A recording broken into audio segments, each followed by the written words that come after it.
Hey there, fools. It's Mizzah Tee, and I'm back up in this bitch. What this video gonna be about, huh? You fools wanna know? I know you do.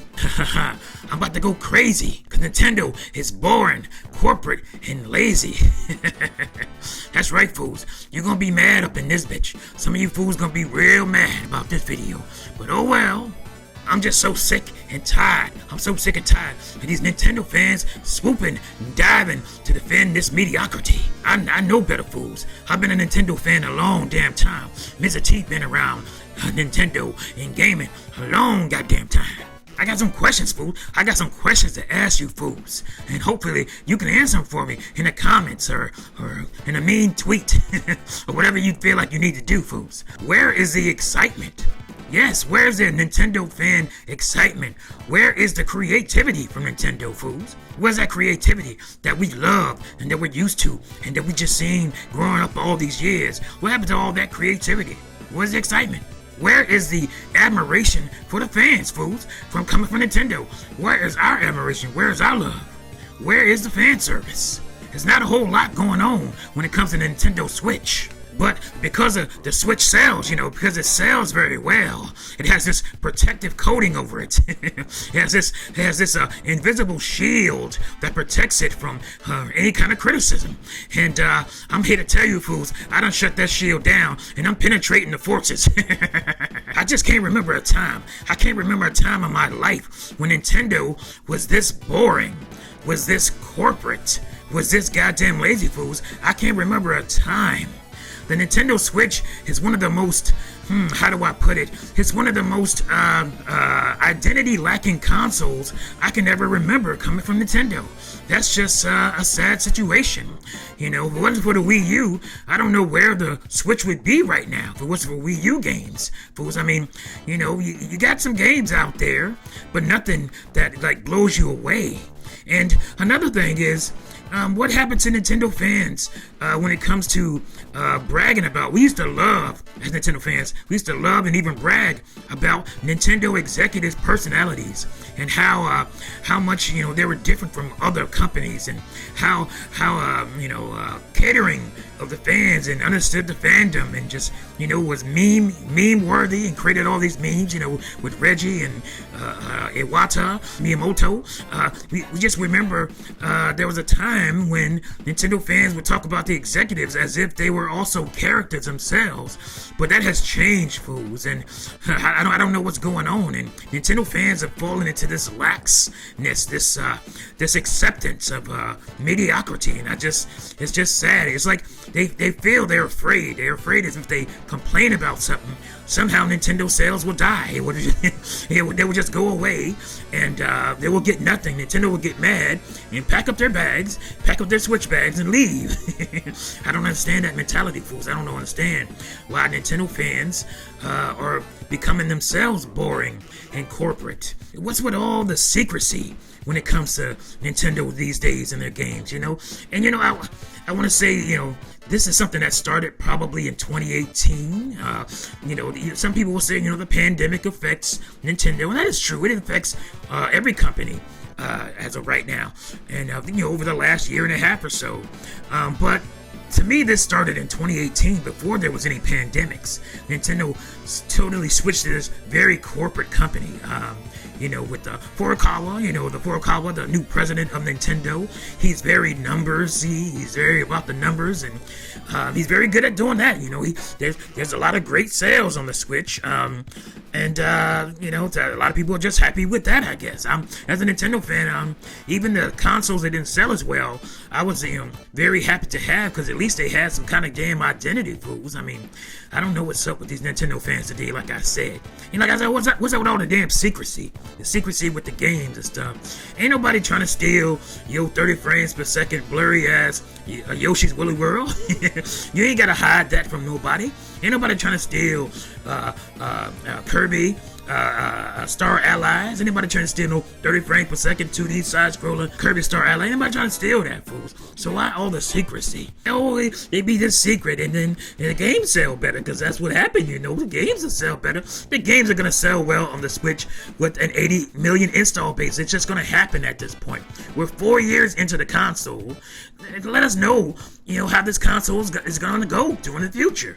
There's nothing to hide anymore. The new systems are out from Sony and Microsoft. They already got their systems out there. They're not going to completely change course because the Switch is doing something.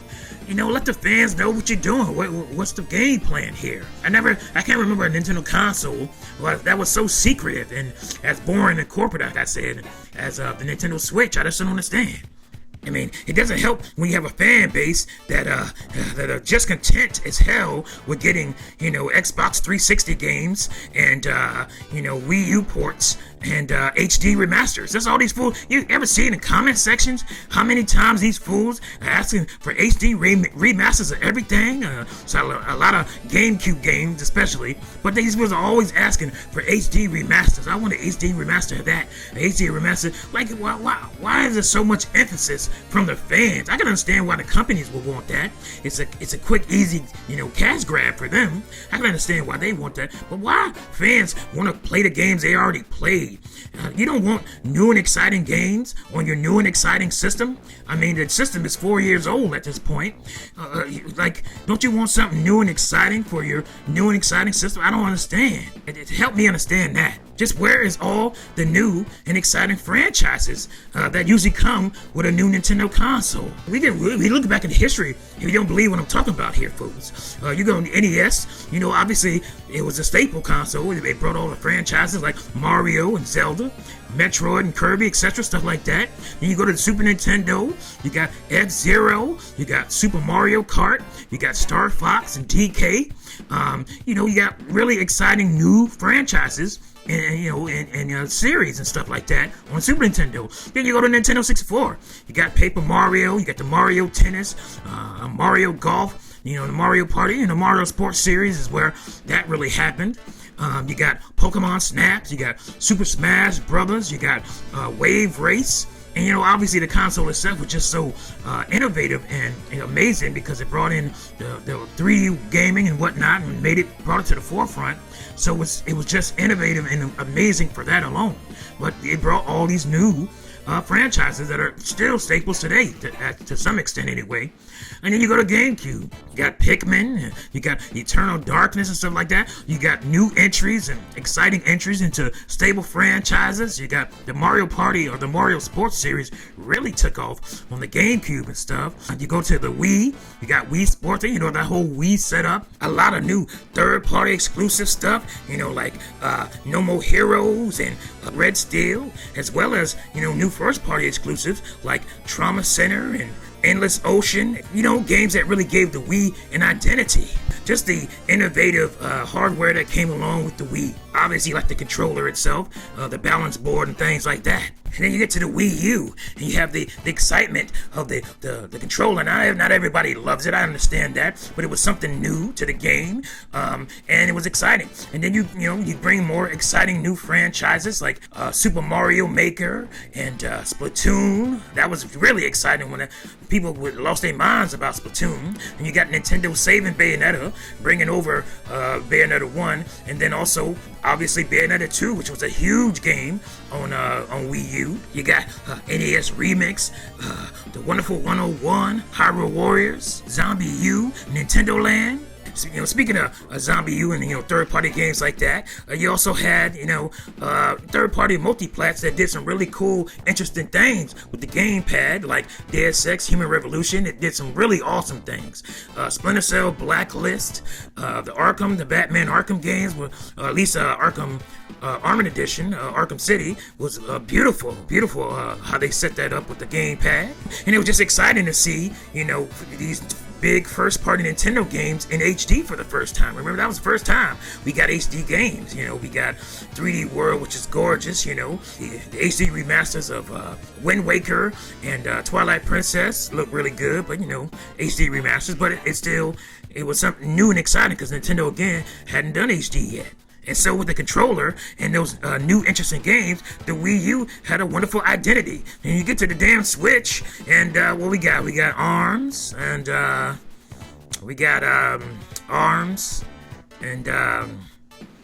Astral Chain, I guess. Astral Chain, that's a new franchise for the system, and not a whole lot else, fools.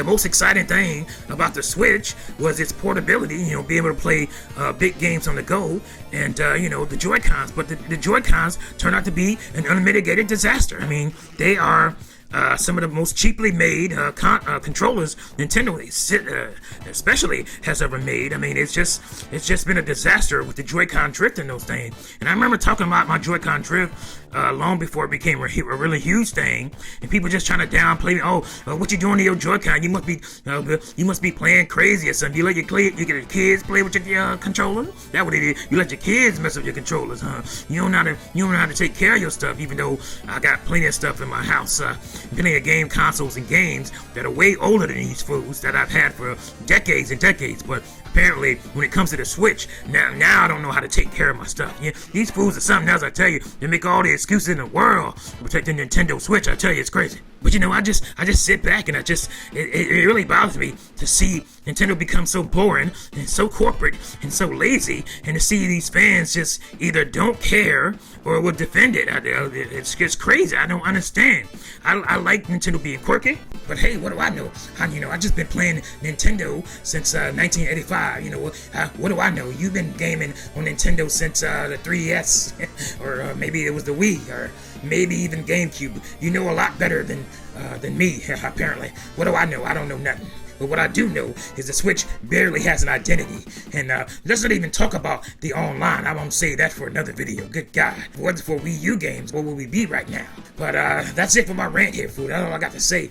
And, if you don't like it, I don't know what to say. Too bad for you. You can kiss my plastic black ass. You hypocrites. I say what I say, I mean what I say. So that's it for this one, fools. Thank you for watching and listening, and I'll see you fools next time. Peace out.